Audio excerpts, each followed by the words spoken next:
জাতীয় বিশ্ববিদ্যালয়ের ডিগ্রি তৃতীয় বর্ষ পরীক্ষার ফর্ম ফিল আপ করতে গেলে অনলাইনে এই সমস্যাটা ফেস করছে প্রত্যেক শিক্ষার্থীই। কেননা তাদের ওয়েবসাইটে কোনোভাবেই ফর্ম ফিল আপ করা যাচ্ছে না। এই ফর্ম ফিল আপ অপশনে আসলে এখানে কোনো ইনফরমেশান দেখা যাচ্ছে না, যার জন্য কেউই ফর্ম ফিল আপ করতে পারছে না।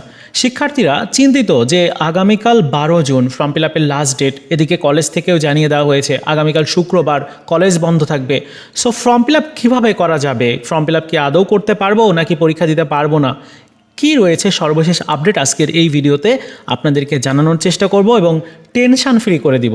চলুন শুরু করা যাক। সর্বশেষ তারা ওয়েবসাইটে একটা নোটিশ পাবলিশ করেছে। আমি নোটিশটা একটু আপনাদেরকে দেখাতে চাই। 11 জন তারা এই নোটিশটা দিয়েছে, কিছুক্ষণ আগে দিয়েছে। সো এই নোটিশটিতে বলা হচ্ছে যে 2024 সালের ডিগ্রি পাস সার্টিফিকেট কোর্স তৃতীয় বর্ষের ইনকোর্স পরীক্ষার নম্বর এন্ট্রির সময় বৃদ্ধি সংক্রান্ত বিজ্ঞপ্তি।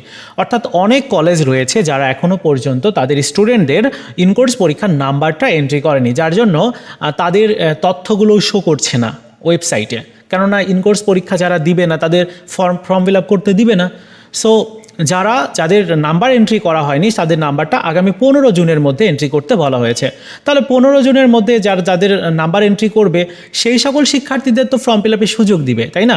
এদিকে আবার এই 3-4টা দিন ফর্ম ফিল আপ কোনোভাবেই করা যাচ্ছে না অনলাইন থেকে।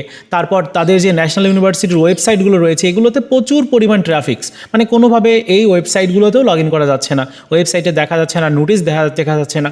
সো এই যে পরিস্থিতি চলছে, এই পরিস্থিতিতে আসলে জাতীয় বিশ্ববিদ্যালয় তাদের ওয়েবসাইটগুলোতে কী হয়েছে আমি এই বিষয়টা জানি না, কারণ এই বিষয়টা জানানোও হয়নি। তবে যতটুকু মনে হয় যে তারা সফটওয়্যার আপগ্রেডেশনের কাজ চলমান রয়েছে বা বিভিন্ন যেগুলো ত্রুটিগুলো থাকে সেগুলোর সমাধান করার হয়তো চেষ্টা করা হচ্ছে। সো সর্বশেষ আপডেটটা হচ্ছে যে আপনাদের ফর্ম ফিল আপের সময়টা বৃদ্ধি করবে। হ্যাঁ, সো বৃদ্ধি করবে কতদিন এইটা তো আমি জানি না, তবে বৃদ্ধি করবে। 100% কনফার্ম থাকেন আপনাদের ফর্ম ফিল আপ আপনারা 12 তারিখের পরেও গিয়ে করতে পারবেন।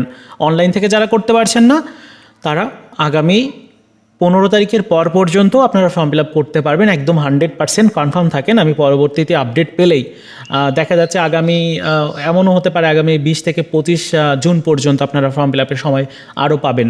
সো তখন কিন্তু ফর্ম ফিল আপ করতে পারবেন। তাই আজকে যারা ফর্ম ফিল আপ করতে পারছেন না একদম টেনশন করবেন না, আপনাদের ফর্ম ফিল আপের সুযোগ দিবে। তারপর আপনারা চেষ্টা করে যাবেন যে ফর্ম ফিল আপ আসলে করা যাচ্ছে কি না। তো আমি তো অনেকবার চেষ্টা করেছি, গতকালকে রাতেও চেষ্টা করেছি। অনেক সময় এরকমও হয় যে সার্ভারের জটিলতা রয়েছে, বাট রাতে খুব ভালোভাবে কিন্তু ব্রাউজ করা যায়, বাট এরকমটা হচ্ছে না, এবার কোনোভাবেই ব্রাউজ করা যাচ্ছে না। সো আপনাদের এখন ওয়েট করতে হবে যতক্ষণ না পর্যন্ত সার্ভারটা ঠিক হচ্ছে আর ফর্ম ফিল আপের সময় বৃদ্ধি করবে। এটাই হচ্ছে সর্বশেষ আপডেট। আমি যখনই নোটিশটা পাবো অবশ্যই আপনাদের সাথে শেয়ার করে দিব। আর পরীক্ষার যে রুটিনটা সেটি কিন্তু খুব তাড়াতাড়ি আসবে, 2-1 দিনের মধ্যে রুটিন পাবলিশ হয়ে যেতে পারে। একদম কনফার্ম থাকেন, আমি যখন রুটিনটাও পাবো আপনাদের সাথে শেয়ার করব। তো বন্ধুরা, এই ছিল আজকের মতো ভিডিও। দেখা হচ্ছে নতুন ভিডিওতে। ভালো থাকুন সবাই, ধন্যবাদ।